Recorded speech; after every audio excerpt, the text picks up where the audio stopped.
Bismillahirrahmanirrahim. Assalamualaikum warahmatullahi wabarakatuh. Selamat sejahtera dan salam Malaysia Madani. Saya Hana Nidamira, pengacara anda untuk hari ini, Suara Wanita Selangor, di mana kita membincangkan ataupun berkongsi pengalaman daripada panelis-panelis hebat kita di platform ini. Jadi bersama dengan saya hari ini, kita ada Datin Paduka Mastura di studio pada hari ini untuk berkongsikan berkenaan dengan pengalaman-pengalaman beliau yang akan memberikan inspirasi kepada wanita-wanita di luar sana terutamanya. Jadi sebelum kita mulakan dengan sesi temu ramah kita pada hari ini, suka untuk saya kongsikan berkenaan dengan latar belakang dan siapakah sebenarnya Datin Paduka Mastura pada hari ini.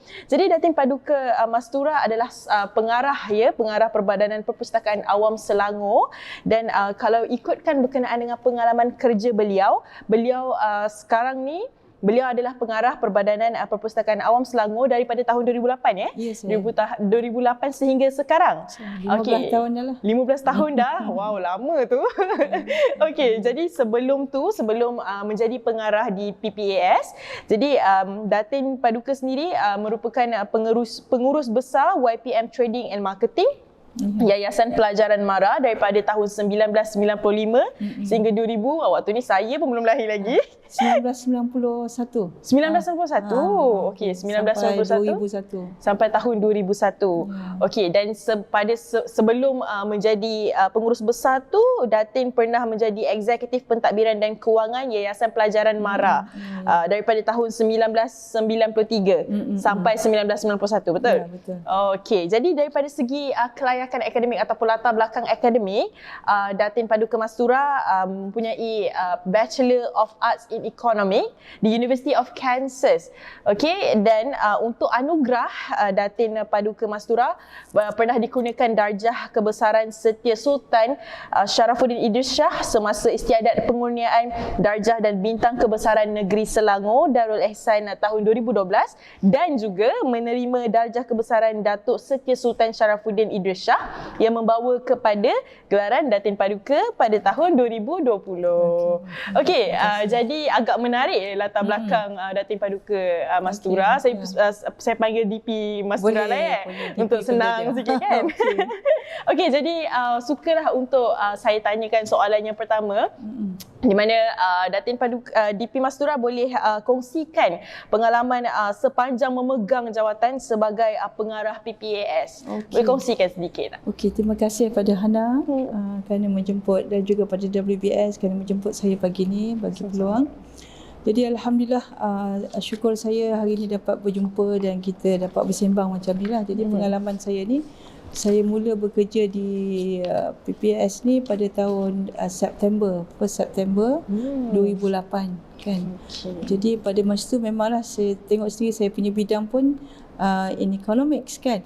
Jadi satu benda yang something different. Tapi setelah saya join 15 tahun dan the first year saya join tu memang kita buat rebranding. Rebranding ni orang tanya, is it kita change only the logo? Not only the logo, kita spend so little. But the important of rebranding adalah change the way you work, change the way you think, your attitude, everything. And sesama kita bekerja ni, jadi that's why lah. Jadi sepanjang 15 tahun tu kami buat rebranding, mengubah cara kita buat kerja, berubah fikir, dan kita be able to think untuk banner atau makeover balik library yang ada dengan konsep yang kondusif, modern, and then kaki tangan ni tak garang, senyum, penuh kasih sayang, layan user macam family sendiri. Benda ni kecil tapi so meaningful, sebab orang takkan ingat apa yang hari ni, you takkan ingat apa saya cakap, tapi in your mind akan ingat how you layan people. Betul. Your body language, your smile, you ni. Jadi inilah yang kami terapkan dalam masa rebranding proses tu pada kaki tangan. Kita tutup library, pergi buat team building apa semua. So apa pun kita nak buat mesti start dengan small step. Jadi alhamdulillah with that small step, tutup library 3 hari, buat pergi team building, rebranding, lepas tu bawa family pula team building, and start make over all the library. Then kita go for the content kan, buku-buku yang bagus supaya sekali orang masuk nak datang lagi. Then after that program outreach yang kita buat. Itulah pesta buku kita dah mulakan daripada 2006 sampai 2020 20 last kita buat, dan 2021 kita buat pesta buku lagi. 22 Dato' MB minta kami buat Selangor International Book Fair. So bayangkan that 15 years journey bermula dengan benda kecil sampailah kita berjaya dapat buat Selangor International Book Fair pada tahun 22 di MBSA dan mendapat sambutan ini. Dan that effort ni bukan hanya PPS. Betul. PPS hanya sebagai urus timnya, tapi perancangan daripada kajian negeri tu, the vision that pemimpin daripada kajian negeri, di mana Dato' MB ni dia kata okay, please buat Selangor International Book Fair. So kami terpaksa kerahlah buatlah. Jadi untuk bertahan-tahan kan, bila kami nak buat Selangor International Book Fair ni, kami tak ada pengalaman. So kami pun kontak MBKM, Majlis Buku Negara, masa tu Cik Khair pengarah. Dia kata okay, jom pergi Frankfurt Book Fair. 15 tahun saya kerja, saya tak pernah pergi Frankfurt. 14 tahun kan. Sebab saya rasa Frankfurt ni dia punya ni adalah dia jual rights buku. Kita ni retail. Betul. Saya kata malas nak pergilah kan. Tapi bila nak buat international, pergi. Bila pergi tu, satulah ini yang menyebab saya cerita sikit lah in advance tu. Bila saya tengok 75% of the rights book rights ni yang dia orang buat adalah buku kanak-kanak. Jadi saya kata kat Malaysia ni kanak-kanak ni macam slow. Betul. Itulah yang trigger kami, terdetik di hati kami. Saya pun balik daripada Frankfurt, inform pada Dato' MB, masuk dalam board meeting. Dato' MB dengar, dia kata okey, lulus kita nak buat Selangor Children Book Fair yang pertama. Yang baru siap baru ni 27 hingga 30 April.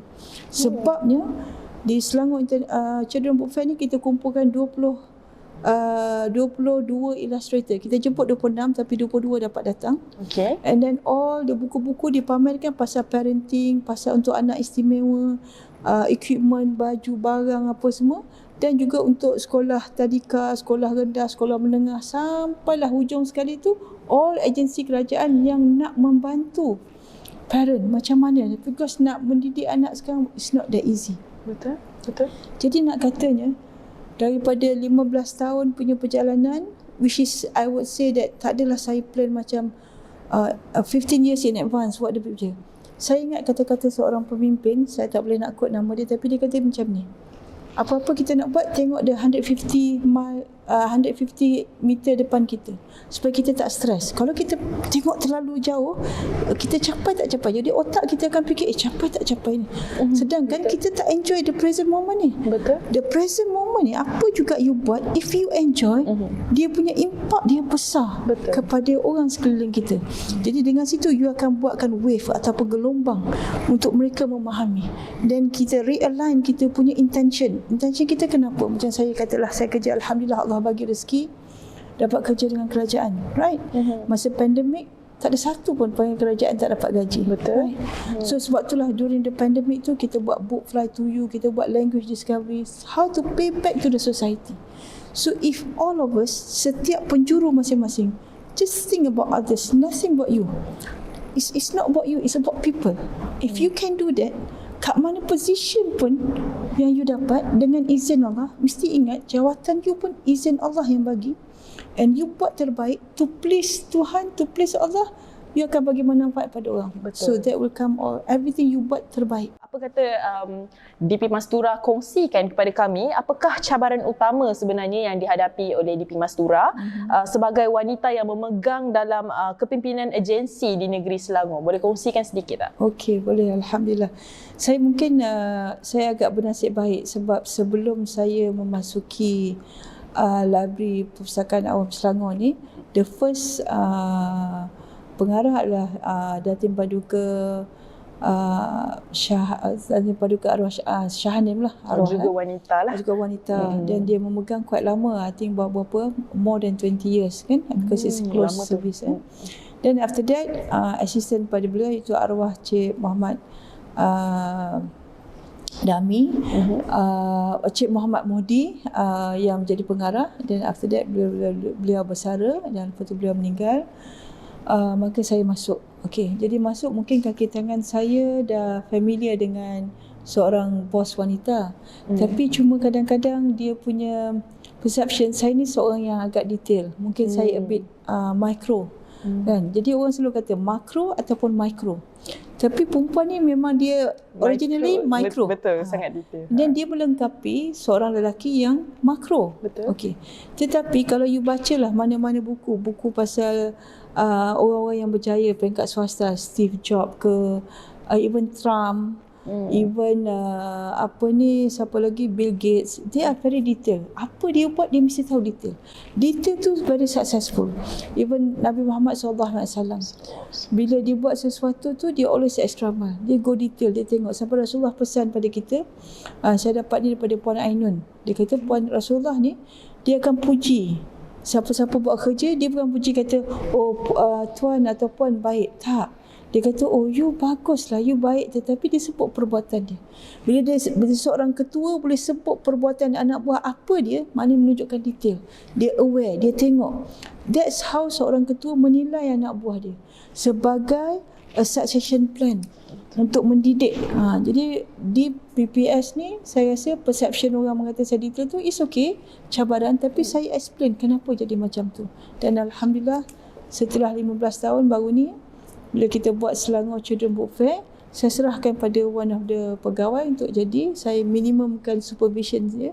Kalau pesta buku tu berjaya, is the team effort, is the kaki tangan punya effort. Saya supervise daripada belakang je, saya tengok apa semua kan. So that's how kita nak pastikan orang di bawah kita ni akan shine lebih daripada kita.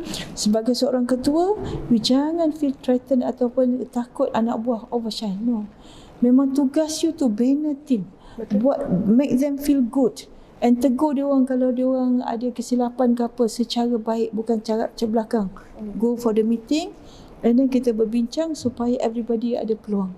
Jadi itulah yang saya rasa cabaran di PPS ni adalah about perception. Dan yang kedua yang saya rasa lah, it's not cabaran, it's a blessing. Saya rasa untuk kajian negeri ni macam kita tengok kan, DO pun ada wanita. Betul. Saya sendiri dikekalkan sebagai pengarah. Jadi kepimpinan kajian negeri ni cukup menghargai sumbangan wanita. Because dalam dunia ada dua je, lelaki dengan wanita. Betul. Kan? So sebuah family pun dia mesti ada ibu dan ayah. Kalau tak complete. Begitu juga sebuah organisasi. Begitu juga sebuah kerajaan. Begitu juga barisan pimpinan dari segi menteri ke apa, mesti ada wanita. Betul. Kan? Sebab tu kita selalu perjuangkan 30%. Kan? Tapi kalau boleh tak payah bobot lah. So it's understood. Kan? It's understood. Jadi betul. kita sekarang ni untuk kita mendidik masyarakat seluruh Malaysia, of course pandangan daripada wanita diperlukan. Tapi kalau wanita tidak ada dalam jawatan kuasa buat polisi, dan bagaimana mungkin? Betul. Jadi bila saya tengok baru ni kerajaan Prime Minister yang baru, Datuk Seri Anwar Ibrahim, I'm very happy lah. Dan dia sync dengan kita punya kajian negeri Selangor. Jadi apa yang Kak Jan Madani, Malaysia Buat Madani ni, dengan investment yang semakin banyak masuk apa semua tu, dia very transparent. So membuatkan kita lagi bersemangat untuk bekerja. Alhamdulillah. Dan didoakan mereka semua akan dipermudahkan. Betul. Okay. Berkenaan dengan sifat detail yang DP Mastura cakap tadi tu, saya yakin yang setengah orang dia tak nampak apa benda tu. Bila seseorang leader tu dia detail kan, bila dia tahu apa yang anak-anak buah dia buat secara detail, secara tak langsung anak buah tu sendiri rasa macam, oh, bos aku hargai aku lah. Maksudnya kita punya effort tu dapat recognition daripada orang atas saya. Saya rasa itu penting sangat. And then bila kita tahu detail, kita tahu okay, tim A ni buat tak betul, tim B betul. Kita kata okay, no, I think B, you please follow apa yang A buat. A, you improve macam ni. So when we guide them, and satu lagi saya nak tekankan kepada semualah, pada ketua-ketua, saya always believe this term yang selalu saya pakai lah. Saya kata fatherly leadership dengan motherly leadership. Contoh seorang katalah anak saya balik, bagi tahu, mak, saya dapat 12A SPM. Lepas tu mak dia jawab, alah, aku 14A. Apa yang nak kata pada mother tu? Kan, this kan. Jadi bermakna the unconditional love pada seorang ibu dan ayah patut diterapkan kepada setiap ketua. Baik dalam politik, baik dalam jabatan kerajaan, baik dalam swasta. If you have this kind of leadership and fatherly leadership, it's about bring other to a better place. It's about add value, make them happy. Sebab hati you berlapang. Sebab tu saya selalu tekankan pada kaki tangan saya, kata please you kena pegang ni. Satu, hati you mesti tinggi sangat empathy. Maknanya you put yourself in that person punya shoes. Kedua, you kena ada abundant mentality. It means that rezeki Hana saya tak boleh ambil. Rezeki saya Hana tak boleh ambil. Betul. So kalau kita nak kaya, kita kayakan orang. Kalau kita nak senang, senangkan orang. Everything. Sebab tu saya kata position, rezeki yang Allah bagi kepada kita, sama ada kita bekerja atau buat bisnes, position apa pun, itu adalah Allah bagi. How we pay back to society, do it 110%. Pergi tempat kerja, keluar je rumah, bismillahirrahmanirrahim, la hawla wala quwwata illa billahil azim. Terus serah pada Allah. Allah akan guide kita supaya setiap hari kita buat ni memberi manfaat pada masyarakat.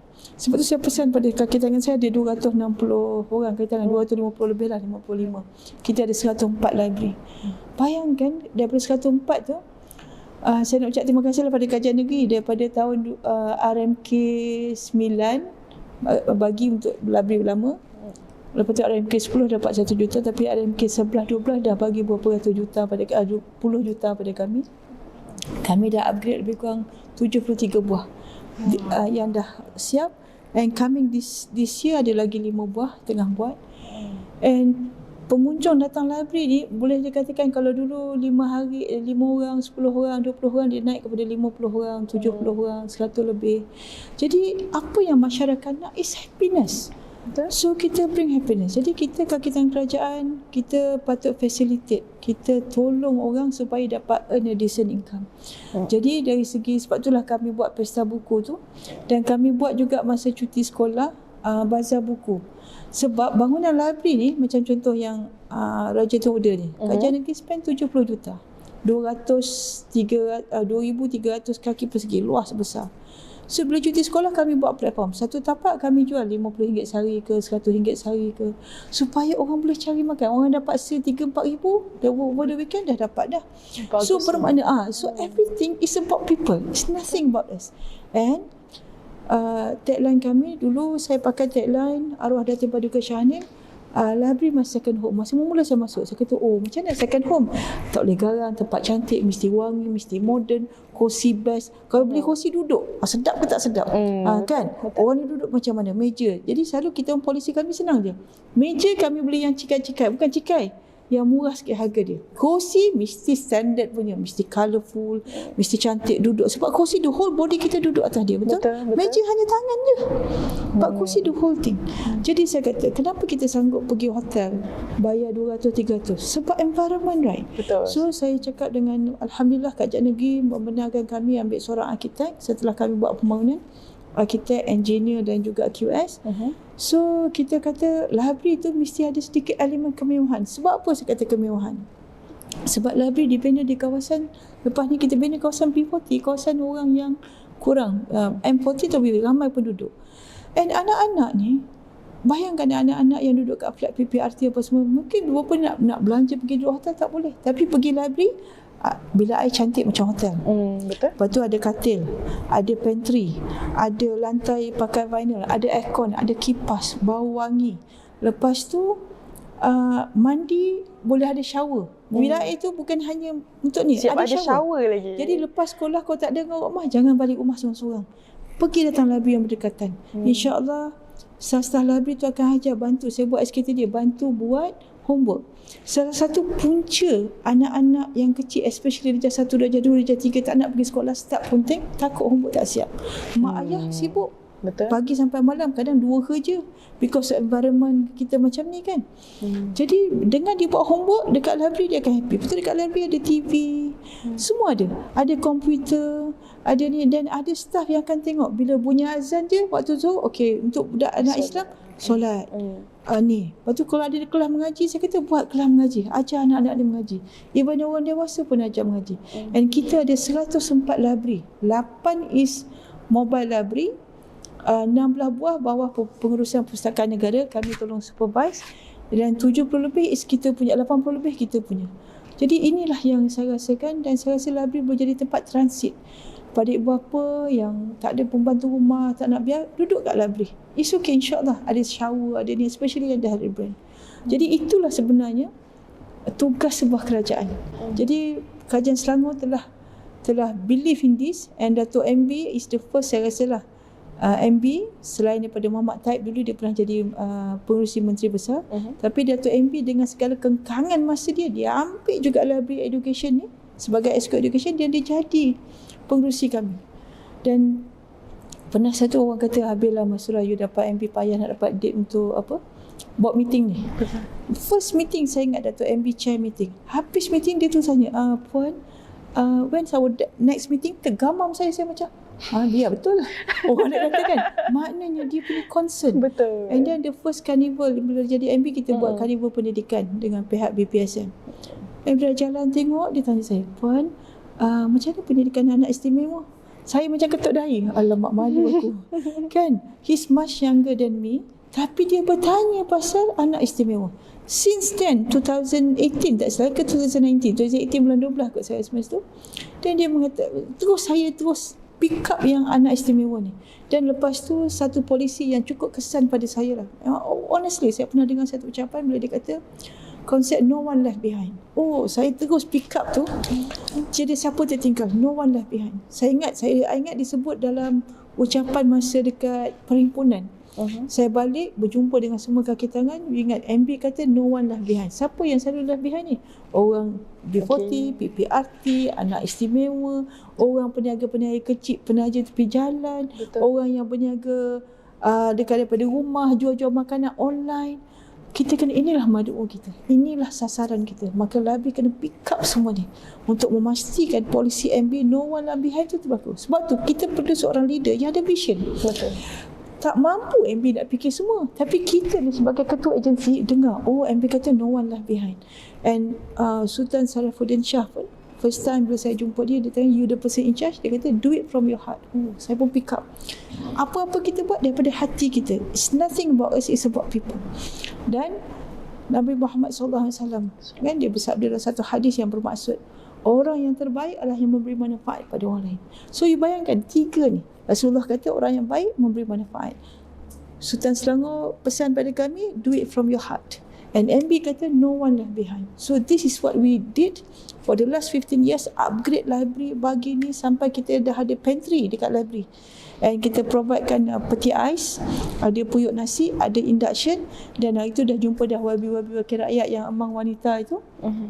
Boleh tak tolong derma 20 papan telur sebulan ke, beras ke, sebab kami nak beli duit library tak boleh, nanti kan dari segi prosedur kewangan tak ni. Betul. So kami buatlah derma kewangan bagi, supaya ada anak-anak yang pergi tak cukup makan. So kita masak nasi, ada botol kecap, ada rebus telur, cukup dah anak-anak. So something like that. Saya agak kagum dan Masya Allah, saya rasa setiap detail yang Puan berikan tu adalah kesan daripada kepimpinan wanita yang ada dekat situ, sebab sifat natural yang kita bincangkan tadi, sifat wanita tu bersifat detail. Sampaikan kerusi pun begitu detail. Nak cari kerusi. Sebab MB as a man, they go for big vision, no one left behind. They pick up education. So saya sebagai seorang wanita very detail.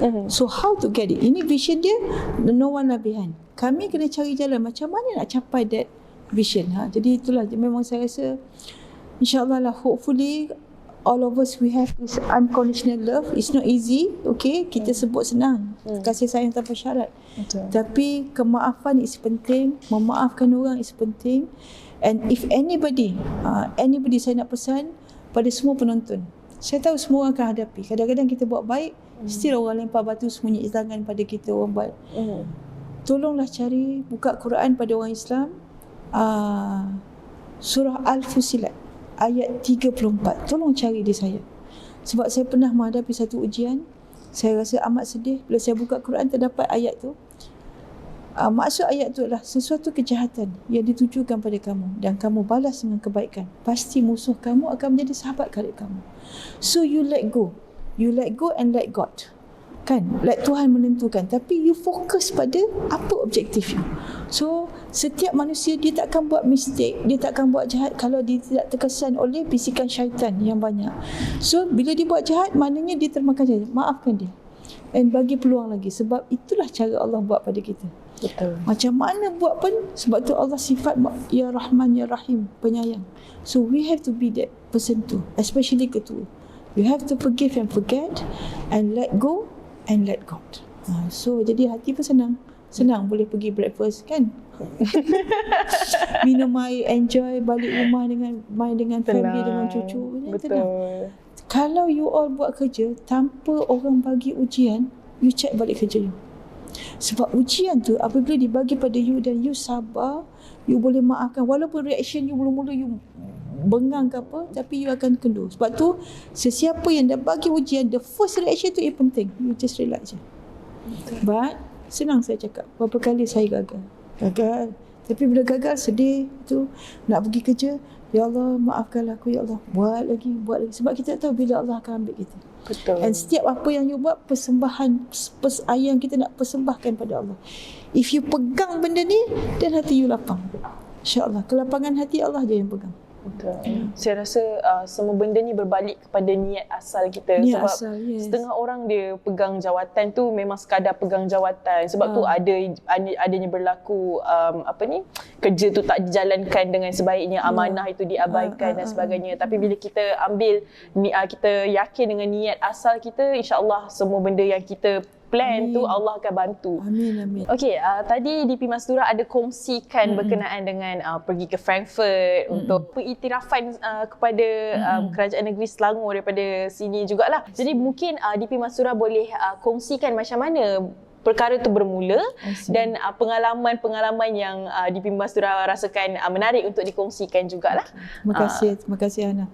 Pertamanya bermula yang kami pernah pergi ke peringkat antarabangsa ni bermula daripada National Library of Singapore. Sebelum kami buat rebranding, kami pergi melawat dia dan pergi melawat Petronas Resource Center, macam mana nak rebrand, macam mana nak design library yang baru ni.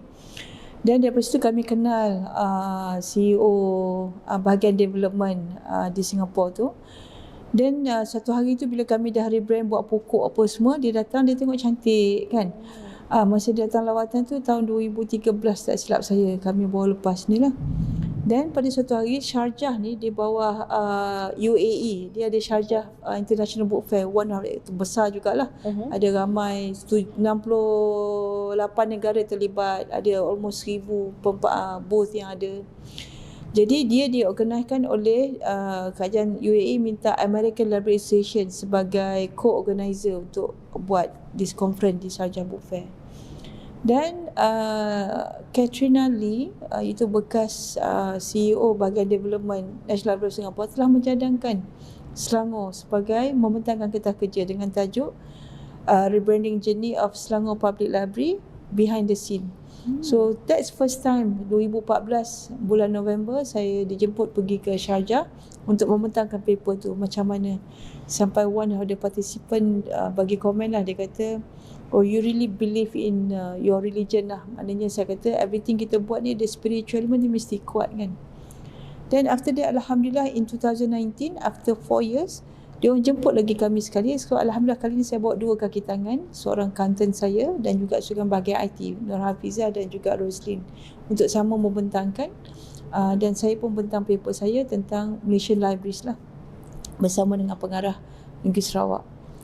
Dan daripada situ saya kenal Michael Dowling. Michael Dowling ni adalah Setiausaha Agung kepada American Library Association. So recently pada tahun 2022 akhir, awal 23, dia bertanya, dia kata boleh tak dia nak jemput kami bentang Selangor bersama dengan National Library of Singapore. Di American Library Association dia yang berlangsung pada bulan Jun hari tu di Chicago. Jadi saya kata okey, jadi kita ada lebih kurang 1 hour punya session. Jadi tajuk Singapore ni dia bercakap pasal Punggol Library and all facilities yang dia ada, dan tajuk kami simple je, because kami buat new strategic planning dengan tema dia Library Bring Happiness. Kalau dulu Library is my second home, now we go another step. After 15 years kita nak Library Bring Happiness. So macam mana kita bring happiness? We give the best service, macam-macam facilities, transit lah, tempat dia boleh makan lah, apa semua tu dia akan beri kegembiraan pada masyarakat. Betul. Jadi dalam presentation tu kami setengah jam oleh pihak Singapura dulu buat presentation, dan lepas tu bawa pihak negeri Selangor lah, public. Dan Alhamdulillah dia respon amat baik, sampai one of presenter tu kata, boleh tak saya tunjuklah gambar library yang kita upgrade before and after. So saya kata yang before tu tolong saya tak tunjuk tu pride kat negeri saya, tapi saya tunjuk yang dah cantik kan. Lepas tu bila dia tengok bilik air tu dia macam wow, because dah ada shower besar macam hotel lah. Dia kata, you ulang balik boleh tak nak tengok gambar shower tu.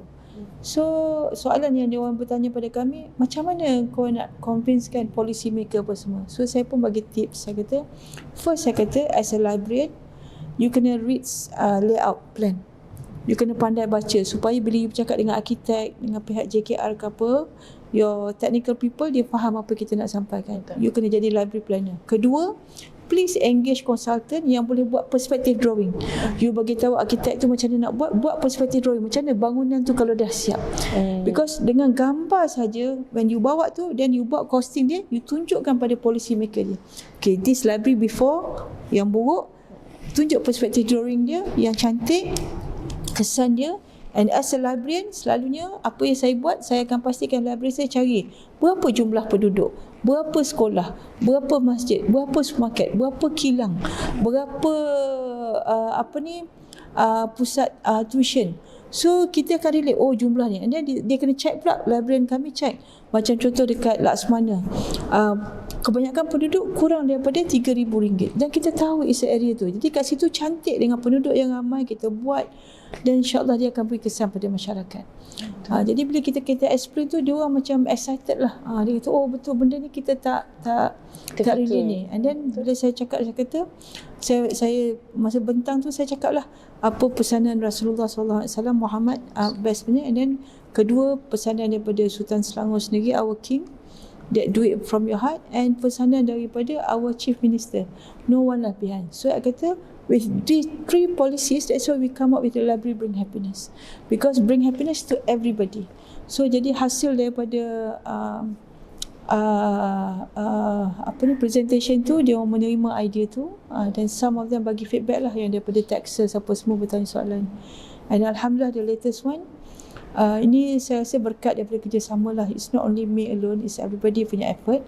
Pihak IFLA di Rotterdam akan buat di Rotterdam ni, dan pihak IFLA telah menjemput kami untuk jadi panel pada satu forum bercakap tentang skill yang diperlukan untuk menjadi seorang librarian yang dinamik, yang boleh pergi ke tempat lain.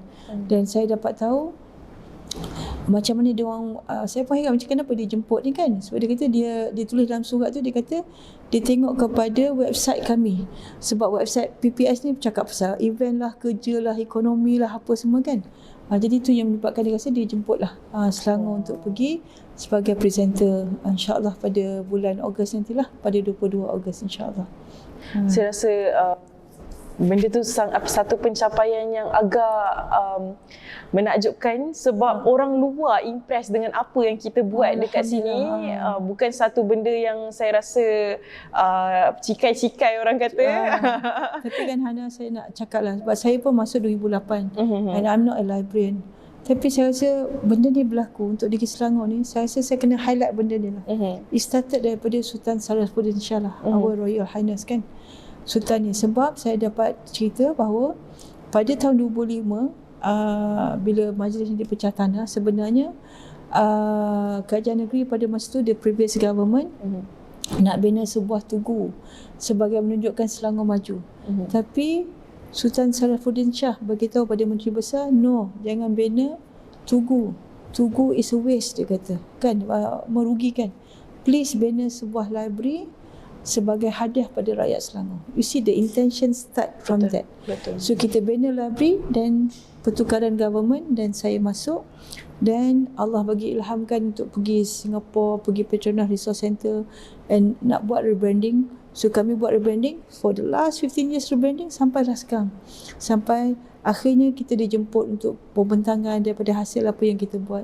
So it started from a simple niat yang dibuat oleh tuanku, mengatakan sebagai hadiah pada kerajaan negeri Selangor, hadiah kepada rakyat negeri Selangor, supaya rakyat negeri Selangor ni berilmu.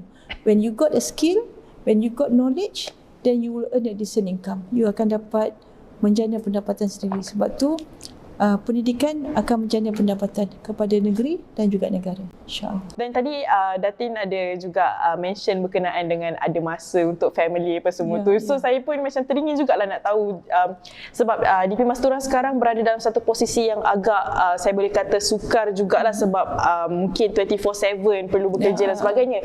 Jadi macam mana DP Mastura manage masa tu, bahagikan masa tu antara kerjaya dan juga ahli keluarga, macam mana? Boleh kongsikan? Okay. To be honest, masa kami mula buat rebranding, my husband, boleh katakan pahala tu for him lah. Sacrifice dia, sabar. Saya balik lambat.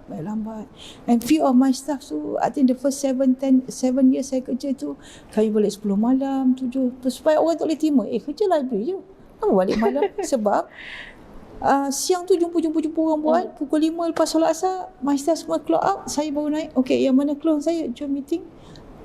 Bila meeting maybe 6.30, maghrib dulu. Lepas maghrib, bincang-bincang sikit, dah isyak, lepas tu buat. So the first 7 years tu memang saya rasa life is really tough. Nak ubah perception. Bukan orang tengok library ni is nowhere. Library je pun kan. But after certain years, dan baru segrab. Dan sekarang saya tengah buat polisi mengatakan saya, mana close saya, okay balik awal, kena balance kan. And then masanya masa weekend lah. Kalau dulu tu saya ada aktif sikit dengan NGO apa semua lagi lah. Macam work 7 days a week kan. Friday habis kerja ke office, Saturday Sunday habis buat kerja extra mile pula yang lain. Tapi Alhamdulillah apabila saya tengok you all yakin lah kalau you buat sesuatu, memang anak kita tinggalkan apa semua, tapi Allah akan pelihara anak kita.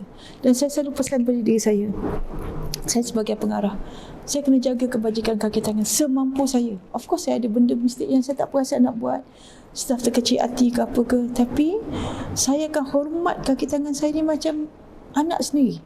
Kebaikan, kebajikan jaga, supaya bila anak saya bekerja, dia akan dapat pengarah macam mana saya treat. So what you are doing today, you are painting future for your kids. So kalau saya pengarah, saya jaga kaki tangan semampu boleh saya. Hopefully pengarah saya, anak saya akan dapat pengarah macam saya jaga. Kalau saya kerja orang bawah, dapat pengarah, saya akan buat yang terbaik untuk pengarah tu pengurusan. Sebab one day entah anak kita ni jadi pengarah. Betul. And dia dapat kaki tangan bawahan macam kita ni sekarang.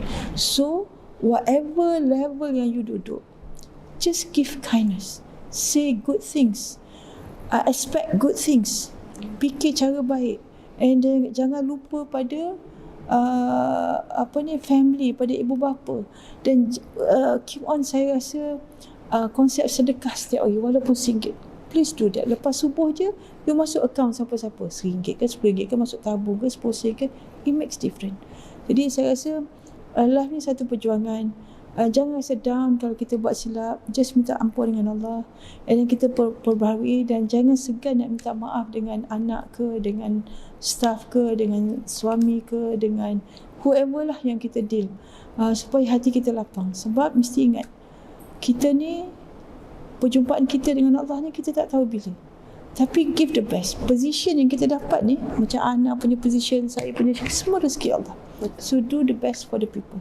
And kita pula kerja kat government, we can make difference to other people's life dengan kita bagi extra mile. Ya, saya rasa saya banyak sangat dapat ilmu yang menarik hari ini, ilmu, tips dan juga nasihat yang saya rasa saya takkan boleh dapat dekat mana-mana daripada orang yang sangat hebat. Okey. Mana kalau ada yang tak tahu, Datin Paduka Mastura juga merupakan wanita yang menggerakkan pembudayaan ilmu di negeri Selangor sebenarnya. Jadi saya ucapkan ribuan terima kasih kerana sudi meluangkan masa bersama kami pada hari ini, despite all of the banyak kerja busy dan sebagainya. Saya ucapkan terima kasih banyak-banyak lah. Saya harap kita punya penonton pun dapat manfaat daripada perkongsian kita pada hari ini, dan insyaAllah kita akan bersama dengan panelis-panelis yang lain yang turut akan memberikan inspirasi lagi sekali di sini, di Wadah Suara Wanita Selangor. Dan akhir kata, semoga kita berjumpa lagi. Assalamualaikum.